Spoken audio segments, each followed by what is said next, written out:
ஆய்வஸ் அன்பு விஷயம் நம்ம இன்னைக்கு பார்க்க போகிற விஷயம் என்னென்னா பார்த்தீங்கன்னா யாழ்ப்பாணத்தில் காரைநகர் பிரதேசத்தில் அமைந்துள்ள மணற்காட்டு பகுதியில் உள்ள ஸ்ரீ முத்துமாரியம்மன் தேவஸ்தானத்தை விட்டு முத்தேர் தேர் திருவிழாவை பற்றி இந்த ஒரு வீடியோவில் விளக்கமாக தெரிஞ்சுக்கிற போகிறோம்.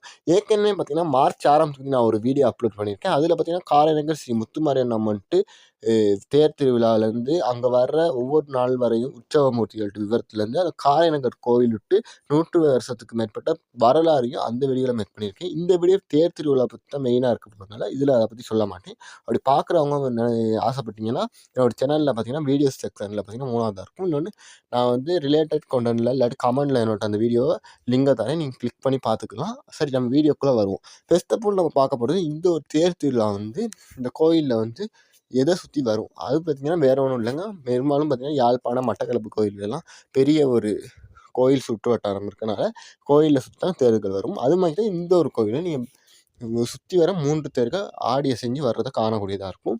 அடுத்து நீங்கள் நினைக்கிறது என்னன்னு எனக்கு விளங்குது. வேற ஒன்றும் இல்லை, இந்த ஒரு கோயிலில் உள்ள இந்த 3 தேர்கள்லையும் என்னென்ன மூர்த்திகள் வலம் வரும் தான் நினைக்கிறீங்கன்னு எனக்கு தெரியும்.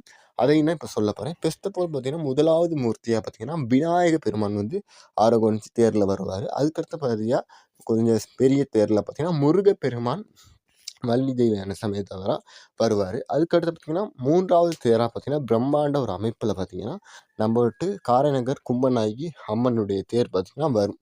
இன்னொரு விஷயமும் நான் சொல்ல நினைக்கணும். என்னென்னு பார்த்திங்கன்னா இந்த ஒரு 3 தேர்களும் பார்த்திங்கன்னா வருடம் அந்த ஆலயத்தை விட்டு ஏற்பாட்டில் பார்த்திங்கன்னா வலம் வருது. சில நேரத்தில் பார்த்திங்கன்னா மக்கள் வந்து நேர்த்திக்கடன் இருப்பாங்க அம்மனை நோக்கி. குழந்தை வரம் வேண்டி இல்லாட்டி படிப்பில் வேண்டி இருக்கும், தொழிலில் வந்து நல்ல முன்னேற்றம் அடையணும் அப்படியெல்லாம் சொல்லி அப்படி நேர்த்திக்கடன் செய்கிறவங்க சிலவங்க பண வசதி இருந்துச்சுன்னா பார்த்திங்கன்னா அந்த தேர்களோட பார்த்திங்கன்னா சப்பரத்தையும் இழுத்துட்டு வர்றதையும் காண முடியும். இது வந்து ஒரு ரேராக நடக்கிற விஷயம். ஆனாலும் நீங்கள் வந்து சில இடத்துல உங்களுக்கு புண்ணியம் வந்து இந்த வருஷம் கூட காண கிடைக்கலாம். ஆனால் பொதுவாக 3 தேர்கள் தான் அந்த ஒரு 4 வீதியை சுற்றியும் வலம் வரும். சரி, இந்த ஒரு தேர் எத்தனை மணிக்கு தான் துவங்கும் அப்படின்னு நினச்சிங்கன்னா அதுக்கு ஒரு சிம்பிளாக நான் வந்து இப்போ வந்து டைமிங்கை சொல்கிறேன். அதை பார்த்தீங்கன்னா ஆலய நிர்வாகம் தான் இந்த டைமிங்கை சொல்லியிருக்கு. அதாவது பார்த்தீங்கன்னா தேர் வந்து ஆரம்பிக்கிற முன்னுக்கு நம்ம சுவாமி காலையிலே வந்து திருப்பலி செலுத்துவாங்க. அது வேற ஒன்றும் இல்லைங்க, சுவாமியை வந்து தூக்கத்துலேருந்து எழுப்பி சுவாமிக்கு அபிஷேகங்கள் செஞ்சு அடுத்து நல்ல மலர்களால் அர்ச்சித்து அடுத்து பார்த்திங்கன்னா அபிஷேகங்கள் செய்து சுவாமியை வந்து விசேஷ அலங்காரம் பண்ணி தீப ஆராதனைகள்லாம் தேருக்காக காட்டுவாங்க. அது பார்த்திங்கன்னா காலையில் 6:30 மணிக்கு தொடக்கம் 7:30 மணி வச்சு நடக்கிறதா ஆலய நிர்வாக குழு கூறியிருக்கு. அதாவது 1 மணித்தியாலம் பார்த்திங்கன்னா அபிஷேக ஆராதனைகள் அதுதான் மெயினாக நடக்கும். அதுக்கப்புறம் பார்த்திங்கன்னா 7:30 மணி தொடக்கம் 9 மணி வரைக்குள்ள காலப்பகுதியில் தான் பார்த்திங்கன்னா நம்ம பெருமான் அம்மனுக்கும் சரி இல்லாட்டி முருகனுக்கும் சரி பிள்ளையாருக்கும் சரி 3 பேருக்குமே பார்த்திங்கன்னா பல்லக்கில் ஏறி மக்கள் விட்டு அரோகரா சத்தங்கள் முழங்க பார்த்திங்கன்னா தேருக்கு ஒரு எழுந்திரல ஒரு காட்சி பார்த்திங்கன்னா நடக்கும். இந்த ஒரு நேரத்தையும் பார்த்திங்கன்னா நிறைய மக்கள் வரக்கூடியதை நீங்கள் காண முடியும் இந்த ஒரு காலப்பகுதியில். ஏன்னா பார்த்திங்கன்னா ஆரோகரம் செய்கிற நிகழ்வுனால இந்த ஒரு தேரில் மக்கள் அந்த சுவாமிகள் எழுந்ததில் பார்க்க நிறைய பேர் வருவாங்க.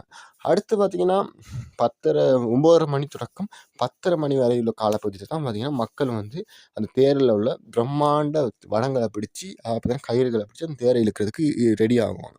அதுக்கு முன்னுக்கு ஒரு விஷயம் செய்வாங்க. அந்த தேரை வந்து இழுக்கிறதுக்கு முன்னுக்கு அந்த தேர் ஒரு 4 சக்கரங்கள் முன்னுக்கும் தேசிக்காய் இல்லாட்டி வச்சு அதுக்கப்புறம் பார்த்திங்கன்னா தேங்காயெலாம் உடைச்சி தர்பூசணிலாம் உடைச்சி செய்வாங்க. இல்லாட்டி இந்த தேருக்கு வந்து எலுமிச்சை வைக்கிறது பதிலாக தர்பூசணி வச்சு ஒரு பழி குக்கிற நிலவு மாதிரி செய்வாங்க. அதுக்கப்புறம் தான் பார்த்திங்கன்னா அந்த காலப்பகுதியில் பார்த்திங்கன்னா தேரை வந்து மக்கள் அரோகரா கோஷங்கள் முழங்க மேளதாளங்கள் முழங்க மக்கள் வந்து மின்னுக்கு நடந்து செல்ல பார்த்திங்கன்னா 3 தேர்களையும் வரிசையாக இழுப்பாங்க. அப்படி இழுக்கிற தேர் பார்த்திங்கன்னா 3 தேர்களும் பார்த்திங்கன்னா இந்த ஒரு கோயிலை சுற்றி வர்றதுக்கு பார்த்திங்கன்னா மதியம் 1 மணிக்கு தொடக்கம் 2 மணி வரைக்கும் டைம் இருக்குன்னு அங்கே உள்ள நிர்வாக சபைகள் கூறுது. சரியா?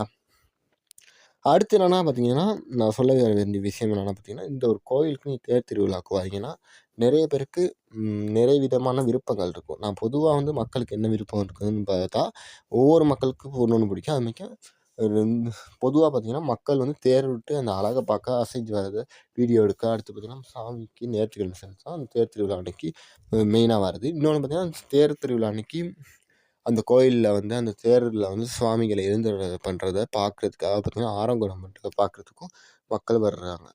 அதில் 2லேயும் வந்து ரொம்ப முக்கியமான விஷயங்கள்னு தான் சொல்லலாம். அதனால் இப்படி 2க்கும் வர நினைக்கிறவங்க ஃபர்ஸ்ட் ஆஃப் ஆல் வெள்ளனாவே வர்றது ரொம்பவே முக்கியம். ஏன்னா பார்த்திங்கன்னா இது வந்து யாழ்ப்பாண பகுதி. அதனால் பார்த்திங்கன்னா இந்த பதுளை, பசறை இல்லாட்டி கொழும்பு இல்லாட்டி மட்டக்களப்பு அப்படிருந்து வாரவங்க பார்த்திங்கன்னா ரொம்ப தொலைவிலேருந்து தான் வரக்கூடியதாக இருக்கும். அதாவது பஸ்லலாம் நார்மலாக வந்து 7 ஹவர் 9 ஹவர் அப்படி பிடிக்குமா இருக்கும். அதனால் பார்த்திங்கன்னா நீங்கள் வந்து 17ஆம் தேதி தேர் திருவிழா. அதனால் பார்த்திங்கன்னா நீங்கள் 17ஆம் தேதி இந்த இரவே பார்த்திங்கன்னா களைப்பு இல்லாமல் இது பஸ்ஸில் வந்து காலை பொழுதுலே வந்து நீங்கள் சுவாமி வழிபாடு மேற்கொண்டு அப்புறம் வேட்டை திருவிழாலாம் பார்த்துட்டு 17ஆம் தேதி 6 மணி நேரம் அழகாக பார்த்திங்கன்னா சுவாமியை வந்து அந்த பல்லக்கில் ஏற்றி சுவாமியை வந்து தேரில் எழுந்தருள செய்கிறது. அடுத்து பார்த்திங்கன்னா தேரில் வந்து வடம் பிடிச்சு இழுக்கிற சுவாமியை நீங்களும் இழுத்து கொண்டு வர்றது.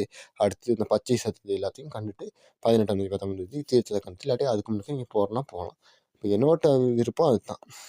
ஆனால் ஒருத்தவங்களுக்கு அப்படி இருக்காது. சொந்தமாக வாகனங்கள் இருக்கும். காரு, பஸ் வசதி, முச்சக்கர வண்டி வசதி அதெல்லாம் இருக்கிறனால அவங்க வந்து என்ன செய்வீங்கன்னா, அவசரம் இல்லாமல் நீங்கள் வந்து வெள்ளனாவே வர்றதுக்கு கூட தேவையில்ல. நீங்கள் வந்து இப்போ 17ஆம் தேதி தேர் திருவிழானா 17ஆம் தேதி கூட தூரப்பிரதேசத்துலேருந்து வரலாம். இல்லாட்டி யாழ்ப்பாணம் நகர்னா பிரச்சனையே இல்லை. தேர் திருவிழா நடக்கிறதுக்கு முன்னுக்கே பார்த்திங்கன்னா ஒரு 3 ஹவர் இல்லாட்டி 2 ஹவருக்கு முன்னுக்கு வந்து இந்த ஒரு பிரதேசத்துக்கு வரலாம். அடுத்து பார்த்திங்கன்னா இந்த ஒரு மார்ச் மாதம் பார்த்திங்கன்னா ஒரு வெக்கை பொழுதுனால பார்த்திங்கன்னா மக்கள் நீங்கள் வந்து கோயிலுக்கு வரீங்கன்னா கொஞ்சம் கோச்சிக்காமல் குடைகள், அடுத்து பார்த்திங்கன்னா தண்ணீர் பாட்டில்கள், உங்களுக்கு தேவையான குளிர்பானங்கள் அப்படிலாம் வாங்கிட்டு இந்த தேர் திருவிழாவுக்கு வர்றது ரொம்பவே நல்லாயிருக்கும்.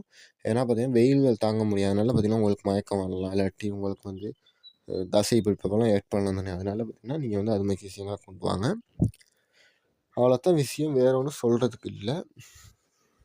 அவ்வளோத்தான் விஷயம். நன்றி, வணக்கம், பாய்.